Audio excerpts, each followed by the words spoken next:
Hey, in this video, I want to ask you something. How do you think it's easy to find your business niche in 2022?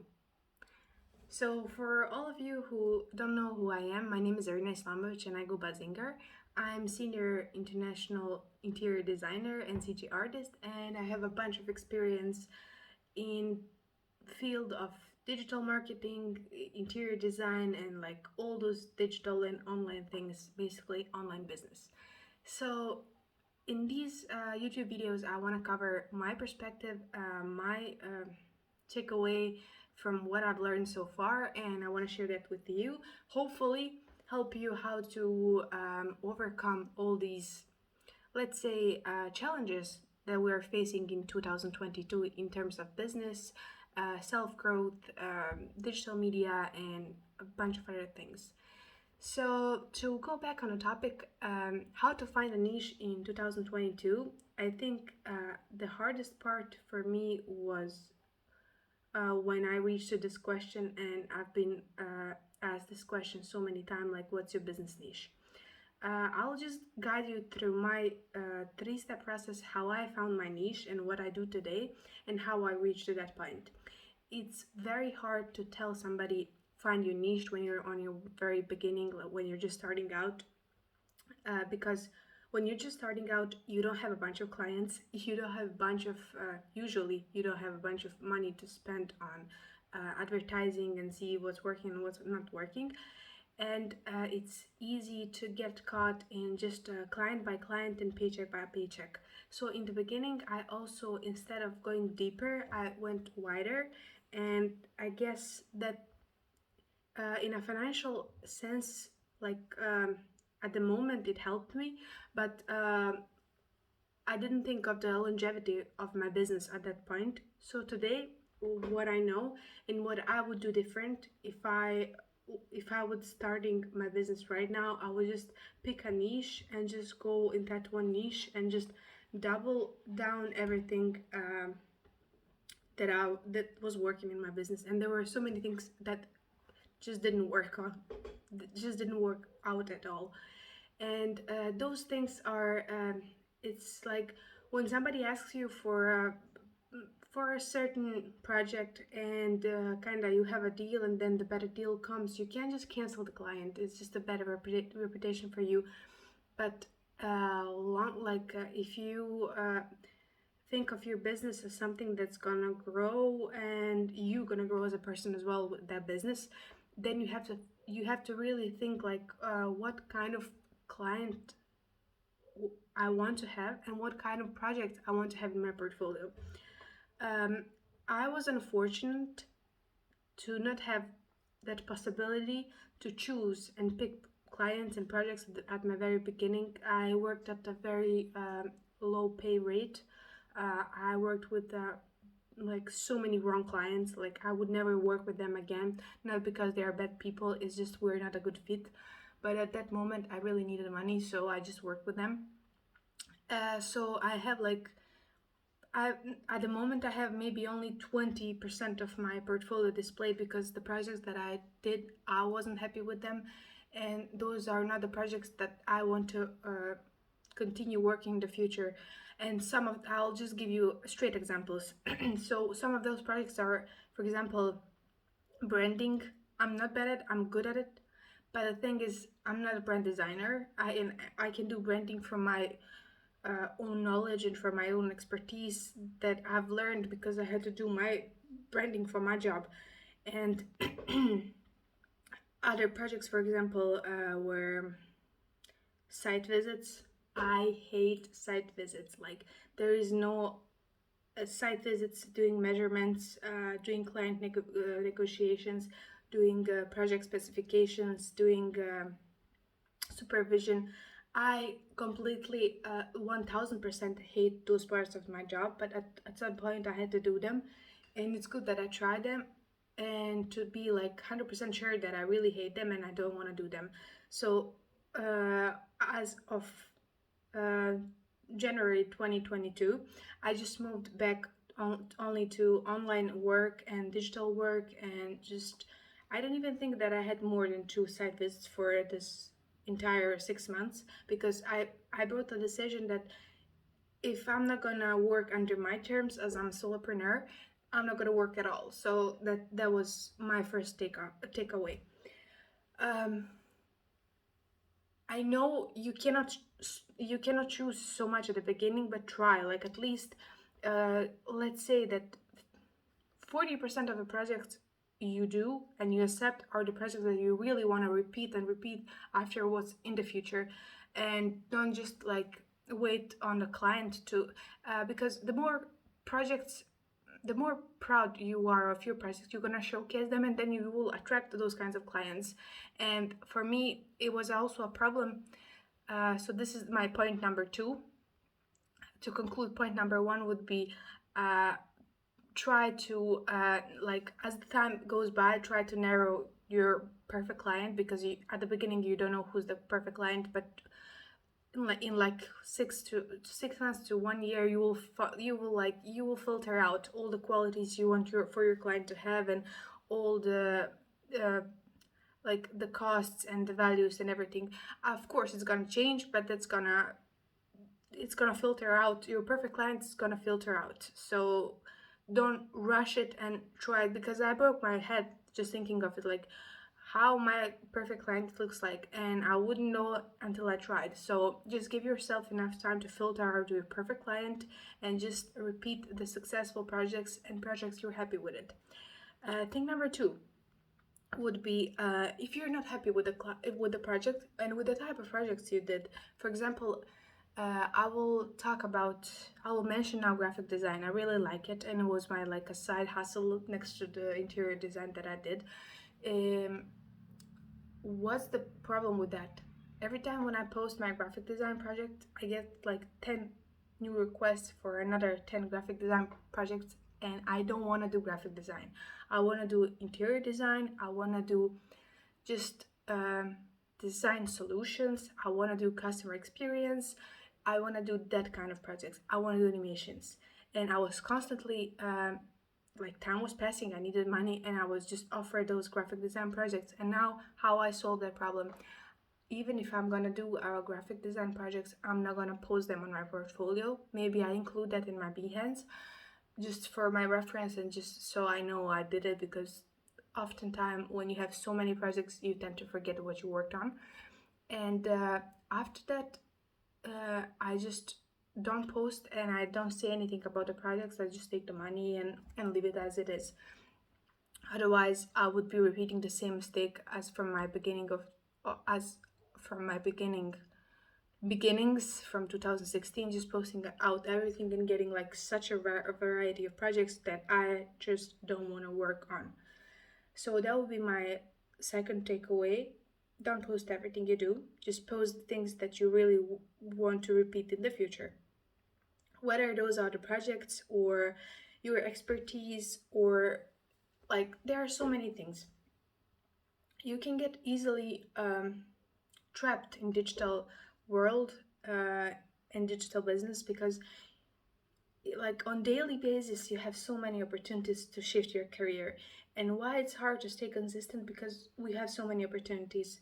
And that's the reason I said in my previous video, I started like by now I started 5 different YouTube channels, and I couldn't stay consistent, because like on daily basis I'm just getting like better and better opportunities, but they, like, those opportunities, no matter how good they are, how well they pay, they're just not in alignment with my brand and what I want to do in the future, what I want to do. Like, if I look at my portfolio 5 years, and 5 years, trust me, passes like this, I know I won't be proud of it. So that's the thing.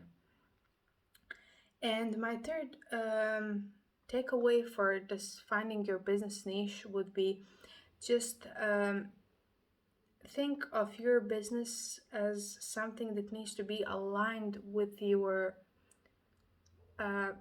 personality, something that you can really like stick with for a longer periods of time, even though you might have breaks.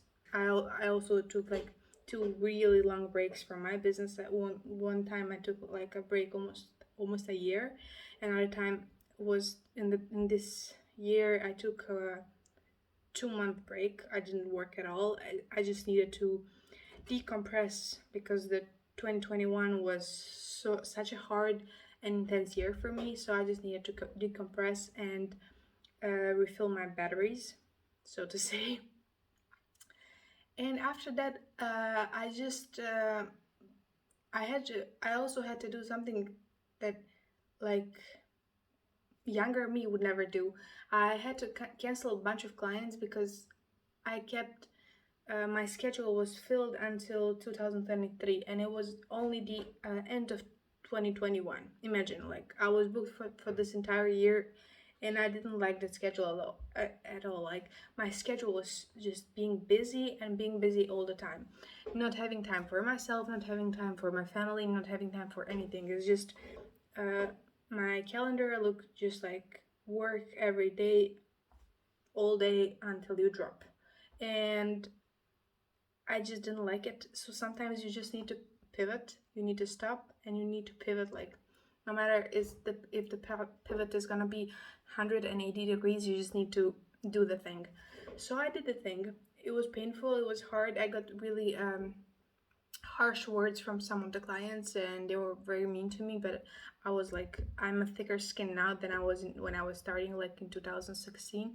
So I didn't cry or I didn't anything. I just like let them toss all those nasty words on me, and I just washed away. Like, I didn't fight back or anything. I just let them be angry, and that was another proof to me that they were not the perfect clients for me. And you know what happened after that? All of the, like, so many better opportunities, better projects, better clients came afterwards. So sometimes they are telling us, like, teaching us since we're little, just to say yes to things, but the actual wisdom is in saying no. So the more things you say no to, the more time you have to think about it, and opportunities are here everywhere. Like, you can start so many businesses. Like, if you want me to do like 50 business ideas from third world country, I can do it, like, as of now, like sitting from this chair without any preparation. You have so many things to do today, especially thanks to the social media, thanks to the internet, and all these benefits we have. But it's really hard to say no. And I was teaching myself this half of this year just to say no to things, and thanks God, I've said no to so many things. For example, tonight I had my cousin coming from Germany, and this is like a fresh. So I went outside and we played with the dogs and everything, and they're asking me, "Oh, you want to take a dinner with us? Let's go and just chit chat and stuff." And I scheduled myself a YouTube recording because I said I will make a video a day, and I certainly in 24 hours I can take 10 minutes in a day to record a video, as I'm not gonna do any editing. I'm just gonna do like a raw talking, and we'll see what's gonna happen with this channel. So I said no, and the younger me would definitely 100% say yes, because why not? I haven't seen them in like 2 years. They didn't come here because of the pandemic and stuff. But you know what I have here, like, in front of me? I'll just show you. I have a list of my priorities, and on the list of the priorities, YouTube is number 2. So I don't want to do the same exact mistake as I did years before. So now I need to say, even like the personal things, I need to say no to be able to clear out my schedule and to do what I actually want to do, and that's YouTube. I really want to do this. Finally, like, I have so many ideas. I have amazing titles. I have so many nice stories to share. So think about this. I hope you will find this helpful. All the other videos that I found on this topic were just like they didn't consider people just starting off and having zero money, like zero, and they were like, "Oh, find your perfect client." You can't find nobody has a perfect client who pays, I don't know, $7 Australian an hour. That was my first client. That's not my dream client, but that's my first client, and I needed something to start with. And how to of course you need to grow mentally, and you need to grow first mentally, and then your business will gonna grow all together. But how to make the needle move from that 7 Australian dollars an hour client, like you need to return back to that. And what bothers me is when people start speaking about like, oh, I make 6 figures, I make 7 figures, and then they talk about business from that perspective. It's really hard because I'm not on the level yet, and I don't want to talk. I don't want to talk about something that I haven't been through. I just want to talk about the things I've been through, and to the people that are on the same level as myself, or maybe even a level lower, so they can understand, okay, she's a level up and she needed this many years because she made this and this mistake, and in case I want to do this faster and better, I better not do the same exact mistakes. So let's recap entire video, if I can remember what I was saying at the beginning. So for your niche, what's the most important thing? To give yourself enough time to figure out your ideal client, to not post all of the projects you do and work on, no matter what niche you are. And the third one is, again, to just look at the people who are one level above you, and don't look like people who are making, like all the digital gurus and stuff, who are just making so much money, and you can listen to them for like 2 days, but there is nothing to take out that you can apply to your current situation, current life, because maybe the one watching this doesn't have a team, doesn't have a bunch of money in savings, and is just starting and lost his job like the last month, and just is trying to make enough money to pay the bills. And I'm just coming from that perspective. If you're just a fresh starter, for me it's easy to go back and like recall my memories and how I started. So it wasn't long ago, but it was long ago. Like 2016 was